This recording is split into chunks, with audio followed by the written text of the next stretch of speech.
Wonderful to be in Japan. This is the first time I've been able to visit Japan, and so it's really exciting. My wife, the First Lady of Florida, is here as well, and she's really tickled to be here. We, of course, hosted the Southeast U.S.-Japan Economic Summit in November, and we're able to build further some relationships, and it was suggested we needed to come to Japan, so we wanted to make that work, although that was not the most recent connection between Florida and Japan. The most recent connection was Florida hosted the WBC last month, and Japan won the WBC. So congratulations on doing that. That was a heck of an event, and a lot of great games along the way. So we wish we had Otani on the United States team, but it is what it is. We really think that there's a lot of opportunity to further the economic ties between Florida and Japan. So just to put kind of what's going on in the United States into context, we've had a really significant migration of productive Americans and wealth out of states that are governed more in line with high tax, weak on crime, too restrictive on COVID policies.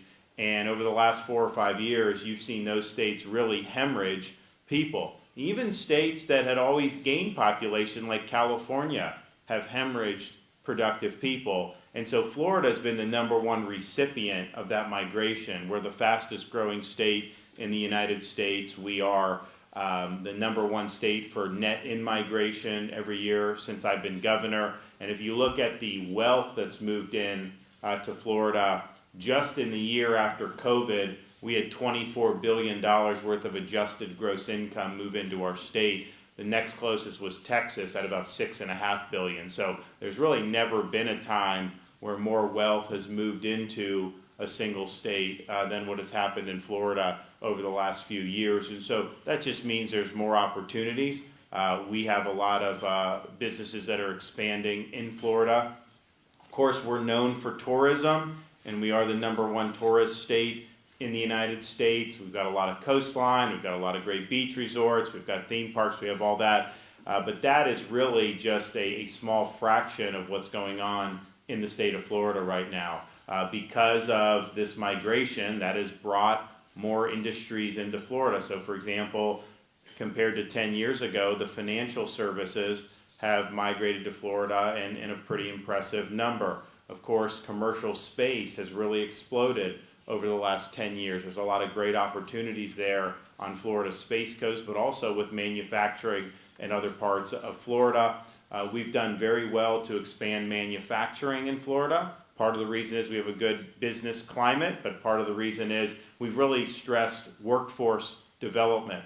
And some of that means going to college and maybe becoming an engineer or stuff, but a lot of it's also in high school. You can get the skills that you need to go into things like manufacturing, to go into aviation mechanics, to go into truck driving, things that are really fueling our economy. So we've had really great success with doing that. So, you look at something if people are looking to build, and I think when we were at the Suez Japan conference, I talked to someone from Toyota. I said, I don't know if you guys need new plants, but if you do in the U.S., look at Florida. It'll be a really good value, and we'll have the people there necessary to power that. We really believe that we're the biggest market in the United States that doesn't have direct transport to Japan. If you look at Georgia, that's our state to our north with Atlanta, their economy is half the size of ours. It's a great state, but their economy is half the size of ours, but yet they have twice as many Japanese businesses there operating as we do in Florida. And I think the flight is a big reason why. It's just harder to get to the United States or to get to Florida. So we think that would be something that if we could get that done over the ensuing years, I think would make a really, really big difference. We're also looking at, we've expanded life sciences in the state of Florida. We've expanded the ability to do things with defense. We're a really big defense state in terms of our defense industrial base, which is really, really significant. And then we're a logistical hub because we have so many different ports. Florida, particularly Miami, that's really the gateway to the Americas. And so the connection between Miami to every place in Latin America is really, really strong. There's strong business ties. I think that Florida represents, of all the U.S. trade with Latin America and the Caribbean, we represent 30% of that, of the entire country goes through Florida. So that's pretty significant, and those markets are easier to access when you're coming through the state of Florida. But I think we're just looking at Japan. We love the innovation, and then just the companies here. I mean, these are some of the best companies in the history of business.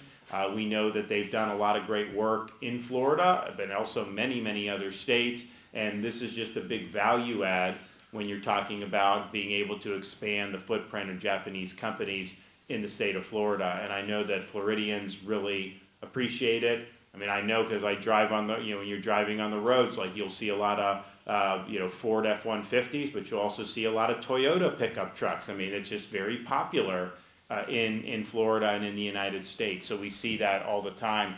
And so I think we have a lot to offer. And as you look at America, the trends that we've seen over the last 4 or 5 years are trends that are going to continue.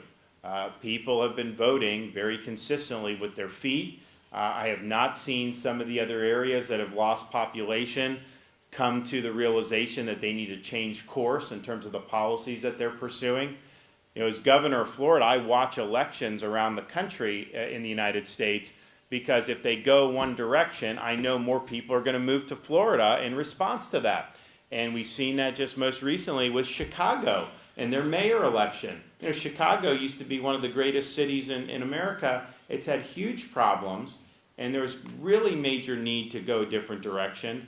And they elect someone that's going to keep going in the same bad direction at an accelerated pace. So all I do is I'll watch, and people will start moving out of Chicago, and they'll move to places like Naples and other parts of Florida. That will happen. So I think you're going to continue seeing that trend. So just as you look at kind of investing in the United States, I would keep those migration patterns in mind, because I think states like Florida, states like Texas, states like Tennessee, Georgia, they're going to continue to be on the receiving end of businesses and wealth moving into their states.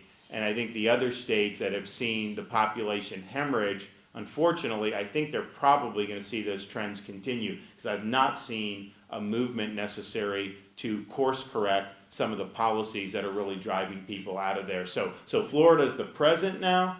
If we were our own country, we'd be the 13th largest economy in the world, and we're proud of that. It's like $1.2 trillion plus, but we're also the future, because these trends are really strong, and I think you're going to continue to see that going for many, many years into the future. So if you want a good environment for business, no personal income tax, very reasonable corporate and other types of regulatory matters, we're your state, and we'd love to be able to build any relationships that we can.